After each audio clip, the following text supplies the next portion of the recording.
인물의 9번째 사람입니다. 이 따른다라는 생각을 하다 보면 예전에 제가 했던 행동이 생각이 납니다.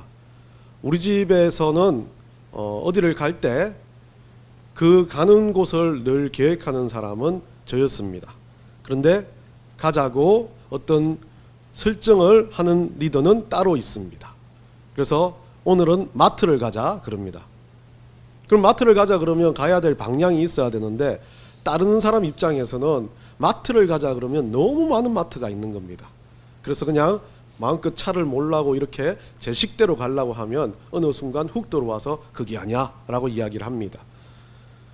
그러면 그때부터 제 속에서 분노가 치밀어 오릅니다. 제가 가려고 하는 곳으로 가지 못한다는 겁니다. 언제나 모든 사람들, 따르는 이들은 그런 고초를 겪습니다. 가야 될 방향을 정확히 정해주지 않았을 때 너무나 힘듭니다. 그리고 그곳을 가기 위해서 그 길을 가자 그러면 무조건 가야 되는데 제 생각에 또 머리를 굴립니다. 막히지 않는 장소, 다른 길, 여러 가지 환경을 생각해서 생각을 하는데 내비를 찍어줍니다. 그리고 내비대로 안 갔다고 또 뭐라고 합니다. 얼마나 힘들게 마트에 도착하면 벌써 마음은 상했습니다. 무엇을 살 때 무엇을 할 때 다른 자 입장이 아닙니다. 네 마음대로 해라. 내 마음은 바뀌기 시작하는 거죠. 참 어쩔 때 보면 그 따를 때 그 가는 방향에 대해서 다시 물어줄 때도 참 중요한 것 같습니다. 가야 될, 어쩔 땐 제가 리더가 되어서 어디를 간다 그래 놓고도 저는 자주 바꿉니다. 다른 곳으로 다른 곳으로. 그래서 뒤에서는 묻습니다. 아빠 어디가? 아빠 어디가? 20분 동안 가면 20번을 묻습니다. 그러면서 저는 화가 머리 끝까지 쏟으면서도 다시 한번 생각합니다. 아, 내가 가는 길이 거기였지. 여러분은 어떻습니까? 여러분 입장에서는 어디를 주도하는 입장인지 따르는 입장인지는 모르겠지만 따르는 사람으로서는 여러분들이 어떻게 행동해야 되는지 여러분은 참 잘 알고 있는 것 같습니다. 따르는 사람은 정하는 사람이 아닙니다. 2인자죠. 따라가야 합니다. 그런데 이 따르는 사람이 정하는 사람이 되어버리면 엄청난 혼란을 겪는 게 우리 눈에 뻔히 보이는 것 같습니다. 갈렙도 따르는 사람이었습니다. 2인자였습니다. 이 갈렙이라는 사람은 여호수아와 나이가 5세에서 10세 정도 차이 난다고 하지만 그 나이 차와 상관없이 여호수아를 따르는 자였습니다. 갈렙이 리더십을 발휘해서는 안 되는 사람이었다는 거죠. 그렇기 때문에 갈렙은 끝까지 2인자로 남아 있습니다. 갈렙은 상당히 제가 봤을 때 주도적인 사람입니다. 성량으로 봐서는 외향적인 사람입니다. 그런데 이 외향적인 사람이 자기의 것을 낮추어서 2인자가 되었다는 겁니다. 저처럼요. 죄송합니다. 웃는 사람은 저를 이해한 사람이고 나머지 사람들은 모르는 사람들 같습니다. 여튼 이 따르는 자에 대한 이야기를 오늘 여러분과 함께 나누고자 하는데요. 이 따른다라는 의미가 참 중요한 의미를 가지기 때문에 한번 찾아봤습니다. 요즘 젊은이들은 따른다는 사람을 뭘로 이야기할까? 그러니까 아주 많이 나오는 이야기가 팔로워, SNS에서 팔로워하는 사람들의 어떤 특징들을 나타내는 것들이 참 많이 나오고, 그리고 나오는 게 가장 많이 나오는 주제가 어떻게 하면 이 따르는 자들을 많이 모을까 하는 방식에 대한 이야기들을 참 많이 하고 있었습니다. 그래서 거기 팔로워를 만드는 방법이라는 것을 4가지로 이야기하는 것을 봤습니다. 첫 번째, 자신이 가지고 있는 프로필을 최적화하고 꾸준한 컨텐츠를 업로드하라. 두 번째, 팔로워와 적극적으로 소통하라. 세 번째, 꾸준한 이 브랜드 이미지를 유지하라. 네 번째, 검색에 계속 노출되게 광고하라. 이렇게 너무 우리가 잘 아는 내용들이죠. 그런데 이 잘하는 내용들을 다시 한번 생각해 보니까 자신이 이 그리스도인들로서의 모습도 여기에 포함되어 있다는 생각이 들더라고요. 쉽게 말하면 자신이 무엇을 하는지 정확하게 보여줘야 하는 것, 내가 뭐 하고 있어 라는 걸 정확하게 보여주는 것이 다른 사람들에게 상당히 중요하다는 거죠. 어디를 간다? 어떻게 한다? 어떤 길로 가겠다? 그리고 이 팔로워는 계속 가는 사람과 소통해야 된다는 겁니다. 왜냐하면 리더도 바뀔 수 있다는 거죠. 그렇기 때문에 이 팔로워의 말을 계속 들어주는 게 중요합니다. 그리고 또 뭐를 합니까? 이 방향이 유지되면 이 친구가 그 길을 가는 것을 나하고 같이 가고 있다는 것을 계속 상기시켜 준다는 거죠. 그리고 그 모든 일로 통해서 결론에 도착했을 때 서로가 여기 와서 서로가 만족스럽다라는 의미를 가지게 해줘야 된다는 겁니다. 여러분, 우리를 그리스도인으로 봤을 때 우리가 그리스도인으로 살아가는 우리의 삶도 따르는 예수 그리스도를 따르는 삶이라면 똑같다는 겁니다. 우리가 예수님이 천국에 향해서 우리를 구원하신 그 구원의 마지막 부름을 향해서 우리를 계속해서 방향을 설정하시고 가시는 분입니다. 그럼 우리가 예수를 따른다는 그런 그리스도인이라면 우리는 예수님의 팔로워가 되는 거죠. 그리스도인이 되어서 예수님이 가는 그 목적지와 똑같이 따라가야 되는 겁니다. 묻지도 따지지 말고 예수님이 가는 그 걸음을 따라가는 것이 그리스도인입니다. 그 걸음을 따라가면서 어떻게 합니까? 예수님과 계속 소통하는 거죠. 말씀과 소통하고 예배가 소통하고 하나님께 영광이 되기 위해서 그리스도인의 삶을 살아드리는 것, 그것 자체가 우리의 그리스도인에게 중요한 요소가 됩니다. 그리고 어떻게 합니까? 그 우리가 받았던 예수님의 그 구원의 은혜가 우리를 통해서, 우리 삶을 통해서 우리의 주변에 있는 사람들에게 흘러가게끔 우리가 마케팅하는 사람들 아닙니까? 그게 우리들의 삶입니다. 그리고 결론적으로 뭡니까? 우리의 그 삶을 통해서 우리는 천국이라는 영생의 기쁨을 맞이하는 백성들입니다. 우리의 삶들은 너무나 분명한 삶입니다. 우리는 따르는 자들입니다. 우리는 주도하는 자가 아니라 따라가야 할 백성이란 것을 기억하면서 오늘 이 갈렙에 대한 이야기를 나눠보고자 합니다. 갈렙의 인생을 한번 봅시다. 우리가 늘 인생들을 보는 게 참 중요한 요소 중에 하나인데요. 성경에 기록되어 있는 갈렙의 인생은, 갈렙의 출생은 어떤 것이라고 나와 있지는 않습니다. 그런데 민수기 13장 6절에 기록되면 여분네의 아들이라고 이야기하죠. 유다 지파였습니다. 원래 왜 그러냐면 가나안 정탐 사건 있기 전에 갈렙이 유다 지파의 대표로 나섭니다. 정탐하겠다. 12지파 중에 한 명씩 나오죠. 그 중에 유다 지파의 대표로 갈렙이 나옵니다. 그리고 그 사람을 소개할 때 그나스 사람 여분네의 아들 갈렙이라고 말합니다. 그러면 유다 지파 사람이라면, 그 유다 지파 이스라엘 민족이라면 어떤 사람이라는 명칭을 붙이지 않았을 겁니다. 이 그나스라는 땅은 여러분들이 잘 아시겠지만, 잘 모르시겠지만, 죄송해요. 제가 여러분들을 막 성경학자들로 봤어요. 갈렙은 잘 알고 그나스는 잘 몰라요. 이 갈렙이라는 인물이 타고났던 장소인데, 제가 많은 학자들은 여러 가지 이야기를 하지만 제가 보기에는 가장 근접한 게 갈렙의 어머니는 이스라엘 사람 같아요. 아버지는 이 그나스 사람인데, 이 그나스 사람은 소위 말하는 우리가 말하는 에돔 땅, 이 네게브라는 사막이 있죠. 지금 이스라엘 밑쪽에 있습니다. 이스라엘 밑쪽 편에 어디에 애굽과 이 사우디아라비아, 그 이집트와 사우디아라비아 중간쯤에 이 사막이 있습니다. 사해 밑자락, 그 사해 옆자락에 사해에서 지중해 쪽으로 아래쪽에 있는 게 네게브 사막입니다. 이 사막 쪽에서 오른편, 우리가 봤을 때는 오른편이죠. 원래 지도로 봤을 때는 우리가 볼 때는 오른편이지만 그 사우디아라비아 쪽으로, 그 반도 쪽으로 있는 땅들의 이름이 에돔과 모압이 거주했던 땅이었습니다. 그 땅의 지역의 사람들을 그나스 지역의 사람들이라고 이야기를 합니다. 결국 많은 이들이 말하기에 에서의 후손인가? 라고 이야기하겠지만 그 후손에 상관없이 하나 중요한 건 이 그나스 사람이라는 이름을 붙인 건 이방인이라는 뜻입니다. 정통 이스라엘 민족이 아닌 이방인이었습니다. 그 이름도 갈렙이란 뜻이었는데요. 우리 아들도 갈렙이라고 지었는데 뒤의 뜻은 아닙니다. 전심으로라는 뜻과 개라는 뜻이 있습니다. 참 아들 이름을 그렇게 지어놨다면 여러분들 너무 심각하게 생각하겠지만, 이스라엘 민족에게 있어서 우리가 말하는 그 소위 말하는 멍멍이의 개념이 우리가 말했을 때 나쁘다는 개념이 아니라 이스라엘 민족에게는 그 애국과 이스라엘 민족들에게서는 이 개라는 존재가 상당히 신성제 여기기도 했고 충직한 충성의 상징이었습니다. 그리고 여러분들 아시죠? 파라오의 어떤 그 명칭 중에 막 개 모양도 있고 하지 않습니까? 그렇기 때문에 상당히 존귀한 존재였습니다. 예, 저 뒤에 앉아 있는 사람 존귀한 존재라고 지었어요. 전심으로 존귀한 존재라고 지었다는 겁니다. 그렇기 때문에 히브리 뜻으로 봤을 때는 이 사람에 있어서는 전심으로 개란 뜻인데, 다른 별로는 상당히 어떤 이 전투적인 사람, 장군감이 되는 그런 종류의 싸움을 잘하는 사람에게 많이 지어주었던 이름이라고들 합니다. 여하튼 그래서 그 갈렙의 출신은 이방인이라는 게 중요한 거죠. 그 성경에서는 그것을 기록하고 있어요. 어떻게 출생했는지 모르지만 그의 혈연적인 봤을 때 이방인의 피가 흐르고 그는 엄마는 아마 이스라엘 민족이기 때문에 아마도 그 이스라엘 민족과 함께 있지 않았나, 그 유다 지파에 있지 않았나라고 봅니다. 정통 지파 유다 지파 사람은 아니었다는 거죠. 그러면서 이 갈렙이 뜨는 사건이 있습니다. 어떤 겁니까?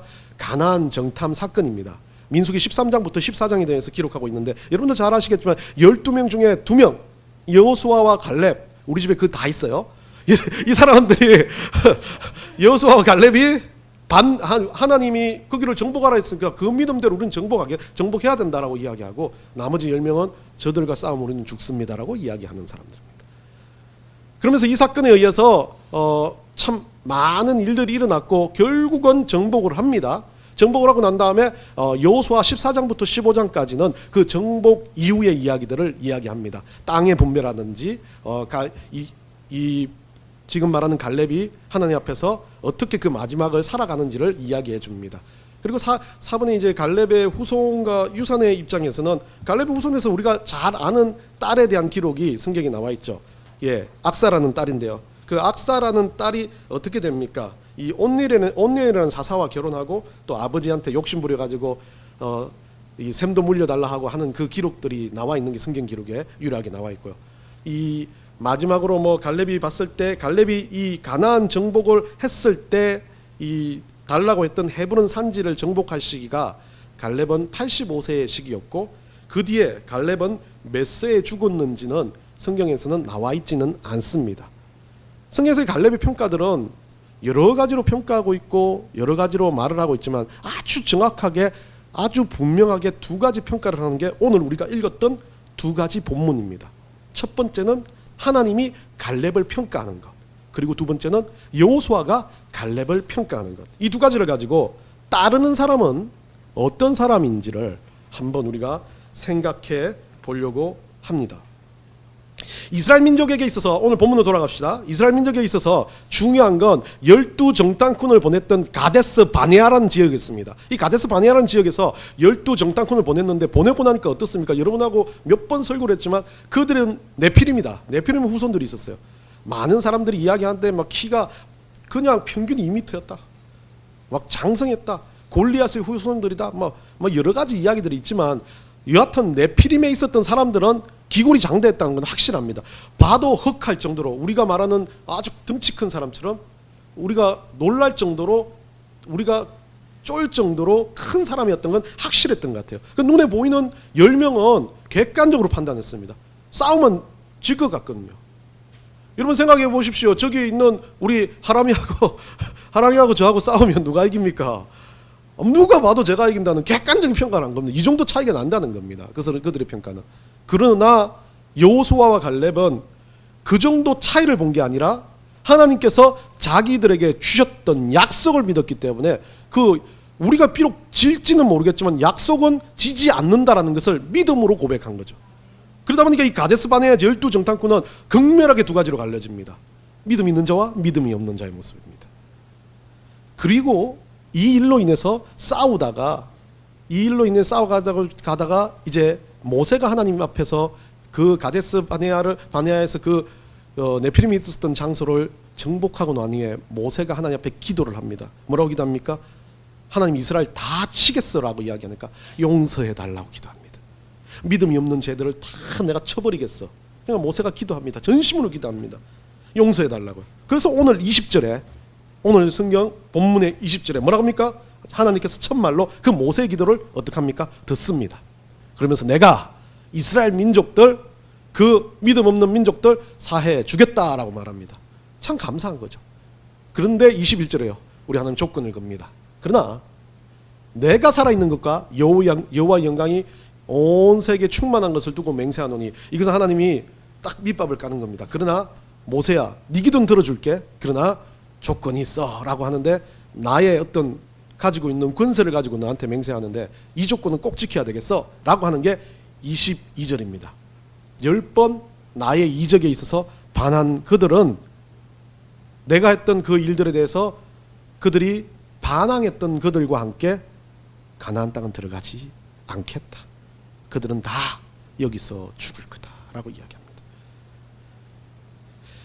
많은 학자들이 이 10개가 뭔지를 이야기할 때 홍해에서의 사건부터 시작해서 마라에서의 사건, 여러분 아시죠? 신광야에서의 사건, 르비딤에서 물에 대한 사건, 호렙산에서의 그 하나님의 법궤에 대한 사건, 다베라에서의 사건, 기브롯 핫다디아의 사건, 가데에서 사건, 만나 시험 때의 사건, 그리고 또 지금 말하는 이 가데스 바네아에서 이 원망하는 이 사건들, 10가지 정도의 모든 만나에서 2번이나 나와요. 만나를 처음에는 하지 말라 했는데 또 모았다가 하고, 그 만나를 뒤에 또 만나 처음에 안 준다고 원망하게 됐던 거들. 대부분 이 이스라엘 민족들의 원망을 보면 뭐가 있습니까? 한번 여러분들이 쭉 생각해 봐요. 기본적으로 홍해를 건널 때는 뭐 지금 자기들이 죽을까 봐 두려운 사건, 애굽의 그 병사들한테, 르비딤에서 물, 마라에서도 물, 만나와 메추레가 있었던 그 신광야에서는 먹고 사는 문제, 그리고 또 하는 좀 자기들이 먹고 살만하니까 하나님의 말씀 없이 이 우상을 섬기면서 또 사는 문제. 대부분 10가지의 하나님을 반했던 모습은 이들이 엄청난 하나님 앞에서 바벨탑을 쌓은 것처럼 모습을 보이는 모습보다는 삶의 작은 것에서 하나님 앞에 원망하고 하나님 앞에서 까불어댔다는 거죠. 따르는 자의 모습이 아닌 내 식대로 내가 잘해보려고 노력했는데 그게 안 되니까 누구 탓을 돌려야 되겠습니까? 하나님 탓이라는 거예요. 이스라엘 민족이 그랬다는 겁니다. 애굽을 출애굽시킨 게 모세였습니다. 그 모세를 인도하신 건 하나님이었습니다. 모세를 욕하는 건 하나님을 욕하는 겁니다. 자기들이 원했던 사업으로 아주 멋지게 공장을 짓습니다. 잘 지어가지고 처음에는 아주 공장이 잘 돌아갑니다. 어느 순간 국가의 법칙이 바뀌어요. 공장이 안 돌아가서 너무 힘들어요. 처음에 뭐 합니까? 공장을 그렇게 만든 국가를 욕합니다. 국가를 욕하면서 하는 말이 뭡니까? 그러다 보면 뭐를 욕하기 시작합니까? 자기 신세, 내가 이걸 들었던 신세 욕하기 시작하죠. 결국 자기가 무언가 신뢰했던 근간의 것들을 욕하기 시작하는 겁니다. 이스라엘 민족이 그랬습니다. 아무것도 눈에 보이지 않는 하나님, 그냥 어떤 것도 몰랐던 하나님, 기적을 보여주시니까 아이쿠야 믿어야 되겠다라고 생각했던 그 하나님을 믿고 따르다가 어느 순간 문제가 생기니까 하나님을 바로 욕하지 못합니다. 그래서 옆에서 너 예수 믿으라, 교회 가라, 교회에서 막 좀 일 좀 해라, 헌신해라 이랬던 사람 보고 내가 이 헌신하고 얻은 게 뭐야? 라고 생각합니다. 저기 있는 한성훈 목사 때문에 내가 이래 됐어. 그 원망이 하나님께 하는 원망이 되어버린 거죠. 하나님 그걸 아신 거죠. 그들은 내가 정확하게 그들에게는 정죄해야 되겠다라고 하나님 말씀하시면서 오늘 중요한 본문입니다. 24절이죠. 그렇게 말하면서 하나님 또 한 번 하나님이 그러나 내가 네 기도에 응답하겠다. 그러나 이 조건이 있어. 그러면서 또 한 번 더 그러나를 하나님 외칩니다. 우리 하나님 상당히 완전히 왔다 갔다 하는 것 같아요. 그러나 이 24절의 그러나는 완전 다른 그러나를 한 번 더 이야기합니다. 누구를 이야기합니까? 내 종 갈렙은 어떻다고요? 그 마음이 그들과 달라서 나를 온전히 따랐은즉. 자, 하나님이 따르는 자에 대해서 인정하는 부분은 갈렙을 평가하는 이 부분이라는 거죠. 이스라엘 지파, 이스라엘에서 12지파에 있었던 수많은 수백만 명의 그들에게 하나님은 그들을 인정하지 않았습니다. 단 한 명, 갈렙만 인정한 거죠. 그런데 여러분 여기서 의문이 들지 않습니까? 누가 빠졌습니까? 여호수아를 빼버렸어요. 하나님도 무심하시지. 그럼 많은 성경학자들이 이야기를 듣고 여러 가지를 보니까 여기서 봤을 때 그러나 내 종 갈렙은 그 마음이 그들과 달라서 나를 온전히 따랐은즉 여기 있습니다. 그가 갔던 땅으로 내가 그를 인도하여 드리리니라는 여기 이 이야기에 보면 여호수아가 사라진 것에 대해서 어떤 학자들은 많은 이야기를 할 때 딱 한 가지 이야기를 합니다. 여호수아는 당연히 모세를 잇는 리더이기 때문에 여호수아는 하나님이 그에게 어떤 대중적인 관점이 아니라 리더로서의 역할, 어쩌면 하나님을 따르지만 여호수아를 따름이 하나님의 따름을 보여주는 따름의 존재였다면 그것을 따라가는 자, 그것을 따르는 인생 중에 가장 정확하고 가장 유일한 자는 갈렙밖에 없다라는 이야기를 하고 있는 겁니다. 다시 생각하면 갈렙의 족보로 올라가면 돼요. 이방인이었습니다. 혼혈민족이었습니다. 외곽에 있어야 됩니다. 중간으로 나오지도 못한 사람입니다. 유다민족에 있었지만 이 사람의 가족들은 상당히 이스라엘 민족에게 융화되는 민족은 아니었을 거라고 봅니다. 그런데 그 사람이 어떻게 했다고요? 그렇게 우리가 봤을 때 고아와 가부와 힘들고 약한 그런 존재에 있는 그가 나를 온전히 따랐다라고 이야기하는 건 상당히 중요한 것 같습니다. 하나님을 따르면 우리가 가지고 있는 능력과 권세가 아니라 묻지도 따지지도 말고 하나님을 따르는 것, 그 전제는 믿음이라는 전제를 가지고 따르는 것이 중요하다는 거죠. 다른 어떤 조건으로 따르는 게 아니라는 것을 이야기해주고 있습니다. 말씀 가운데 우리를 인도하시는 하나님을 따르는 자는 어떤 것에 기대해 하나님을 따르는 건 아닙니다. 온전히 자기가 가지고 있는 믿음을 가지고 하나님을 따르는 존재라는 겁니다. 그렇다면 여기서 참 중요한 단어가 있는데, 내종 갈렙은 그들하고 다른 것 하나가 있어요. 따르는 자인데 다른 하나가 뭐라는 겁니까? 마음이라는 겁니다. 이 마음은 우리가 잘 아는 단어 루아흐라는 단어를 씁니다.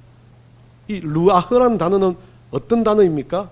예, 성령을 상징하는 단어이죠. 구약에서 루아흐는 마음을 이야기합니다. 그리고 그가 가지고 있는 자세도 이야기하고요. 그러면서 나머지는 영이라는 단어를 씁니다. 이 루아우가 성령이라는 단어로 히브리 헬라어에서는 에네르고 이런 단어로 쓰여지기도 합니다. 그래서 이 성령이라는 단어를 마음으로 썼다면 갈렙은, 쉽게 해석하면 갈렙은 이스라엘 민족과 뭐가 달라요? 성령이 다르다, 영이 다르다라는 거죠. 근데 이게 완전히 소위 말하는 이 사탄처럼 사탄의 영을 섬기는 그런 그게 아니라 성령이 다르다는 이 의미는 저는 그렇게 해석합니다. 많은 목사님들이나 다른 분들도 뭐 해석하는 분들이 있겠지만, 다르다는 의미를 갔을 때 완전 다른 종류가 아니라 하나님 알고 있는 자들이지만 뭐가 달라요? 그 안에서 믿음을 가지고 성령의 충만함이 다르다는 이야기를 하는 것 같습니다. 결국 성령의 충만함이 있을 때 이 갈렙과 같이 순종하여 온전히 주님을 따를 수 있다는 그런 존재가 되어진다는 거죠. 사무엘 선지자도 이거에 대해서 이야기합니다. 사무엘 선지자 15장, 사무엘상 15장 22절입니다. 우리 다 같이 한번 사무엘상 15장 22절입니다. 다 같이 읽어봅시다. 사무엘이 이르되 여호와께서 번제와 다른 제사를 그의 목소리를 청종하는 것을 좋아하심 같이 좋아하시겠나이까. 순종이 제사보다 낫고 듣는 것이 수장의 기름보다 나으니. 그래서 말씀을 따르는 자, 말씀을 가지고 가는 자는 하나님 말씀에 따르며 순종하는 것이, 말씀에 반응하는 것이, 믿음으로 반응하는 것이 어떤 다른 행태보다 낫다라고 사무엘 선지자가 그렇게 이야기를 하는 겁니다. 여호수아도 따랐고 갈렙도 따랐지만 이 갈렙은 더 힘든 상황에서 따를 수 있어요. 이유가 뭐겠습니까? 자기 안에 성령 충만함이 있었기 때문에 그렇습니다. 여러분 인생은 어떻습니까? 12정탐꾼처럼 살지는 않습니까? 여호수아는 어떤 상황에서도 갈렙과 함께 그 일들을 도모할 때 갈렙이 보여줬던 그 따르는 믿음, 성령 충만한 믿음에 의해서 여호수아가 얼마나 힘을 얻었겠습니까? 이 가는 길이 맞구나. 리더도 고민스럽고 힘들 때가 있을 겁니다. 내가 가는 이 길이 맞나? 고민할 때가 있습니다. 그런데 이 따르는 자가 와서 보여줍니다. 그 모습이 맞다는 것을 그 따르는 자의 믿음으로 보여줬을 때 그들에게는 그 두 명을 통해서 어떤 일들이 일어납니까? 하나님의 말씀을 성취하는 역사가 일어나는 겁니다. 따르는 자는 자기 방식으로 따르지 않습니다. 믿음으로 성령 충만함으로 따라가는 겁니다. 갈렙은 성령에 의해서 그 보여지고 부정적이고 힘든 상황을 하나님께서 바꾸신다는 것을 믿었습니다. 내가 상황을 만들지 않는다는 것을 갈렙은 알았습니다. 자기가 아무리 억압받고 아무리 이방인으로서 힘든 삶을 산다 할지라도 하나님이 하시고자 했던 그 약속에 대해서는 목에 칼이 들어와도 믿음으로 그것을 말할 수 있는 자가 갈렙이었다는 거죠. 갈렙은 이 성령에 의해서 충만했기 때문에 그것이 가능했다는 겁니다. 그러면 우리가 한번 돌아가 봅시다. 따르는 자는 성령을 가지는 자, 성령이 있는 것으로 끝나면 되는 게 아니라는 거죠. 예수 그리스도를 믿어요, 여러분이. 교회에 나와요. 그 안에 성령이 내주한 거라고 믿습니다. 그런데 그것으로 끝나는 게 아닌다는 거죠. 따라가기 위해서는 성령이 충만해야 된다는 겁니다. 우리 안에 성령이 넘쳐나야 된다는 겁니다. 그럼 문제는 성령을 어떻게 하면 넘쳐나게 합니까? 고민스럽잖아요. 성령을 어떻게 우리가 압니까? 제가 누수히 설교하고 여러분한테 얘기해도 여러분들 성령 받았습니까? 라고 그러면 그것도 대답을 못해요. 성령 충만합니까는 제가 대답 안 해도 그럴 수 있다고 봐요. 저도 그러니까요. 여러분 저한테 물으시면 충만 이렇게 할 수 있는 거죠. 근데 성령은 여러분한테 내주셨어요. 믿음이 있다면. 그건 믿음의 고백과 같아요. 그래서 아멘을 해야 돼요. 근데 성령 충만은 고민스럽습니다. 그래서 한번 성령 충만에 대해서 잠깐 이야기하고 돌아갑시다. 하나님은 온전하게 따를 수 있게 하는 게 성령을 의지하고 충만한 건데, 이 충만은 누가복음 11장 13절에 우리가 의거해서 충만에 대해서 한번 우리가 기대를 가질 수 있습니다. 한번 읽어봅시다. 누가복음 11장 13절요. 다 같이 읽습니다. 너희가 악할지라도 좋은 것을 자식에게 줄 알거든 하물며 너희 하늘 아버지께서 구하는 자에게 성령을 주시지 않겠느냐 하시니라. 예, 우리 기도에 있어서 가장 중요한 기도 중에 우리가 빼먹는 기도 중에 하나가 뭐냐면, 많은 분들이 예배 때마다 우리 성령 충만을 달라고 기도합니다. 성령을 달라고 기도하면 안 돼요. 믿는 사람한테 성령을 달라고 기도하는 건 그 사람 믿음을 의심하는 거잖아요. 근데 충만을 달라고는 기도해야 된다는 거죠.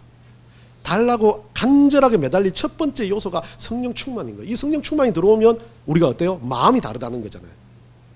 여러분들 성령 충만이 어떤 거라고 느껴질 때, 안 느껴지거나 느껴질 때 여러 가지가 있겠지만, 한성호 목사가 설교가 너무 마음에 들었어요. 나갈 때 보면 목사님 설교의 그 부분이 한 부분이 꽂혀요.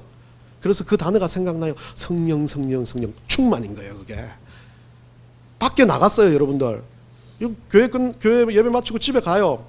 여러분들 또 더우니까 짜증내겠죠. 집에 가니까 쓰레기가 썩고 있습니다. 그날 따라 늘 쓰레기를 담당하는 건 자기인데, 자기 와이프가 해줬으면 좋겠다는 생각이 너무 들어요.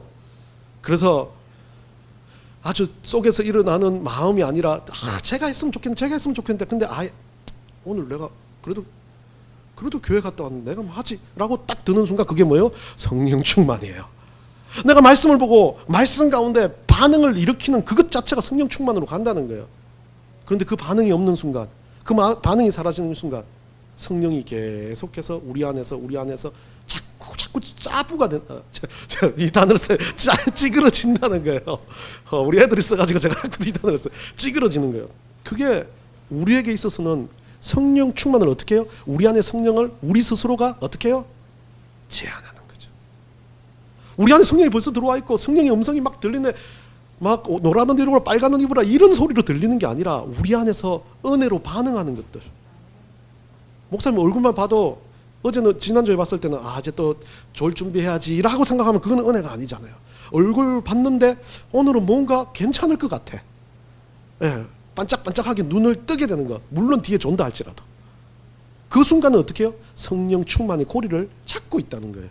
계속 그걸 반복해야 돼요. 훈련해야 돼요. 그리고 그 순간마다 없어질 때마다 어려울 때마다 분노가 치밀고 여러분 상황이 안 될 때마다 말했지 않습니까? 갈렙처럼 힘들고 잘못된 다른 사람부터 넌 조용히 해. 찌그러져 있어. 라고 하는 그 순간에도 정말 성령 가운데 기도하면서 내가 왜 이러나? 자기 자신을 돌아볼 수 있고 또 자기 행동들을 다시 한번 살펴볼 수 있는 거. 그 성령 충만으로 가는 길이란 겁니다. 그래서 사도행전 여러분들 잘 아시죠? 사도행전 2장이 나와 있습니다. 2장 2절부터 4절까지 우리 한번 읽어볼까요?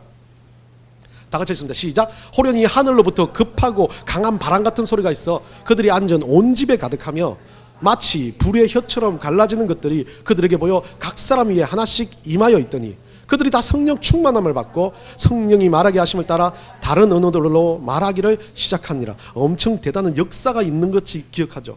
대단하지 않습니까? 오순절에 성령 강림의 표현을 보여준 사건입니다. 근데 오늘날 이런 성령 강림이 일어납니까? 보여집니까? 본 사람 있습니까? 예, 본 사람도 있을 수 있어요. 그렇게 자기의 어떤 감각적으로 주님께서 정말 보여주실 경우가 있어요. 꿈으로도 볼 수도 있고 말씀으로도 볼 수 있어요. 그러나 중요한 건 그렇게 많이 안 보여집니다. 안 그렇습니까? 저도 안 봤어요. 근데 어느 순간 내가 성령 충만하고 기도를 하는 순간 막 가슴이 벅차고 눈물이 나고 제가 회개되면서 나오는 순간 이거보다 더한 게 나오는 게 뭐냐면 여기서는 다른 언어로 이야기하기 시작 각자 다른 언어로 시작하잖아요. 그 순간 뭐가 되냐면 이 다른 언어로 하고자 하는 말이 뭘까요? 예수님 자랑이에요. 따르는 사람이 가지고 있는 예수님이 이런 분이다. 내가 믿고 있는 이 영생의 기쁨이 얼마나 터지어 표출하는지를 보여주는 거예요. 그 가나안 땅, 갈렙은 그랬을 거예요. 하나님께서 약속하신 그 가나안 땅이 천국과 같은 천국의 표현이잖아요. 자기들이 차지해야 될 땅이었고 하나님 주시는 하나님의 나라입니다. 그거에 대한 확신을 가지고 그거에 대한 고대를 했던 것이 터져 나오는 거예요. 그게 성령 충만이에요. 그게 다른 말일지라도 하나님이 하시는 말씀을 그대로 하시는 거예요. 하나님 나에게 원하시는 말씀을 그대로 고백하는 그게 성령 충만이에요. 복음이 전할 수밖에 없어요. 성령 충만하면 내 안에 복음을 드러낼 수밖에 없어요. 성령 충만하면 말씀이 보고 싶어서 견딜 수 없어요. 성령 충만하면 여러분들 보기 싫어하는 한성훈 목사 얼굴 보고 싶어져요. 중보기도가 나오겠죠. 교회가 가고 싶겠죠. 무릎을 꿇고 싶겠죠. 성령 충만의 역사들은 그렇게 일어나는 거예요. 그런데 우리는 너무 대단한 보여지는 것에 너무 집중하다 보니까 자기 안에 있는 작은 성령 충만, 그것을 바라보지 못하는 경우가 너무 많이 있다는 겁니다. 베드로 사도행전 4장에서도 그렇고 사도행전 7장에서도 그렇고 11장인데 13장 베드로, 스데반, 바나바, 바울 같은 경우 성령 충만을 자기들이 뭔가를 해가지고 성령 충만으로 인해서 어떤 거대한 역사를 일으키는 게 아니라 대부분이 보면 하나님의 말씀을 전파했어요. 죽은 자가 살아나는 것도 하나님 말씀으로 의해서 가능했어요. 성령 충만한 자의 능력이 아니라는 겁니다. 성령 충만한 나의 믿음을 쓰시는 하나님의 역사라는 거죠. 다른 자는 그거예요. 다른 자는 갈렙과 같이 다른 자는 갈렙이 나가서 전투하는 거 할 수 있습니다. 그러나 그 전투하기 전에 그 전투의 판단을 누구에게 맡기는 겁니까? 하나님께 맡기는 거죠. 내 삶의 판단을 하나님께 맡기는 겁니다. 내가 판단하지 않습니다. 비록 이렇다 할지라도 하나님은 내 삶에서 내 살아가는 내 삶의 환경에서 역사하실 하나님이시기 때문에 그것을 믿는 믿음, 그 믿음으로 주님 그렇습니다. 주님 뜻대로 하시옵소서. 그거 주님 약속하셨으니까 주님 이루시옵소서. 이게 성령 충만이라는 것을 기억하시기 바랍니다. 그러면 이것과 함께 우리가 하나 더 알아야 될 건 뭡니까? 여호수아가 판단한 이 갈렙의 모습인데요. 자, 한 번 더 우리 본문으로 돌아가 봅시다. 여호수아 13장, 14장. 그 중에 14장입니다. 뭐라고 되어 있습니까? 헤브론이 그니스 사람 여분네 아들 갈렙의 기업이 되어 오늘까지 이르렀으니라고 되어 있는데, 이는 그가 뭡니까? 이스라엘의 하나님 여호와를 뭐 했다고요? 온전히 쫓았더라. 자, 앞에 하나님도 그가 나를 온전히 따랐다라고 이야기합니다. 갈렙도 그 여호수아도 갈렙을 평가하기를 자기가 봐도 그 사람은 하나님을 온전히 쫓았다라고 그렇게 말하는 거죠. 여기서 온전하다라는 이 히브리 단어는 밀레라는 단어를 쓰고 있는데요. 이 밀레라는 단어는 것은 충만하다, 가득 채우다라는 것이죠. 그 안에 뭐가 충만해요? 하나님의 따름이 충만하다. 다른 말로 뭐예요? 그 안에 성령이 충만한 거예요. 성령 충만하면 하나님 따를 수밖에 없다는 거예요. 성령이 내 안에 있는데 뭘 따릅니까? 하나님밖에 안 보이는 거죠. 자기 옆에 있는 사람들이 좋아 보이고 예뻐 보입니까? 이유는 뭐겠습니까? 내 안에 성령이 충만하니까 그래요. 성령 충만 안 하면 진짜 사랑하는 사람도 안 예뻐 보여요. 저는 그래요. 죄송해요. 진짜 성령 충만하면요, 내가 미워했던 원수도 예뻐 보이는 게 성령 충만의 역사라는 겁니다. 성령 충만하면 따를 수 있다는 겁니다. 성령 충만하지 않기 때문에 우리는 포기하고 좌절하고 그 순간에 하나님을 따르는 것에 대해서 고민한다는 겁니다. 우리가 성령 충만할 때 우리에게 일어나는 가장 큰 은혜의 역사가 예수님 말씀해 주셨어요. 마태복음 4장 19절. 우리 다 같이 읽습니다. 말씀하시되 나를 따라오라. 내가 너희를 사람을 낚는 어부가 되게 하리라 하시니라. 자, 또 마가복음 8장 33절에 있습니다. 무리와 제자들을 불러 이르시되 누구든지 나를 따라오거든 자기를 부인하고 자기 십자가를 지고 나를 따를 것이니라. 예수님 명령하신 게 뭡니까? 예수님은 우리를 명령하실 때 우리를 보고 따르라고 하십니다. 우리가 따라야 되는 게 그리스도인의 가장 중요한 핵심입니다. 그 따름으로 인해서 뭐로 만들기 위해서요? 그 따름으로 인해서 우리에게 하나님의 백성으로서 우리가 살아드리는 그 삶의 가장 궁극적인 목적이요 비전은 우리가 하나님 말씀을 전파하는 것, 결국 성령 충만함으로 우리가 말씀을 전하면서 살아가는 것, 그게 따름의 주 목적이라고 이야기합니다. 갈렙이 어땠습니까? 하나님 말씀을 그대로 가지고 그들에게 선포하며 하나님을 따랐던 사람입니다. 그 궁극적인 면에는 성령 충만이 있어서 따랐겠지만 우리가 성령이 충만하지 않더라도 의지적으로 하나님을 따르기 위해서 말씀을 전하고 말씀 가운데 살아들이면 그게 뭐예요? 성령 충만으로 우리 믿음에 역사한다는 겁니다. 예수님은 구약의 갈렙과 같이 우리를 따르는 자, 즉 사람을 낚는 업으로 세우되 자기를 부인하고 자기 십자가를 지고 따르라고 합니다. 우리 것으로 따르라고 말하지 않습니다. 성령에 의해서 따르라고 말씀해 주시는 거죠. 모든 따름의 결과는 천국이요 하나님의 나라라는 겁니다. 그런데 이 땅에서 하나님 나라가 없습니까? 있습니다. 여러분 예배하는 이 순간이 하나님 나라입니다. 여러분이 직장생활 하는 그 순간이 하나님 나라입니다. 그것이 차츰차츰 따라졌을 때 마지막 우리가 천국에 입성하는 그날 진짜 성령 충만한 모습으로 우리 주님을 만나는 그 순간이 따름의 끝자락이 된다는 겁니다. 이 따름은 끝나지 않습니다. 우리가 천국 가야 끝나는 겁니다. 그렇다면 어떻게 따르겠습니까? 자기를 부인하고 우리 십자가를 지고 예수 그리스도를 따라가는 것, 갈렙이 보여주신 그 모습처럼 갈렙이 어떤 상황에도 어떤 억압에서도 다른 자의 모습으로 그 말씀을 믿음으로 따랐던 것처럼 우리도 오늘 하루를 살아가는 이 순간, 아니 일주일을 살아가는, 아니 여러분 삶의 여정의 끝자락까지 하나님을 향해서 이 따름을 지키며 살아가는 여러분들이 되시기를 간절히 축원합니다.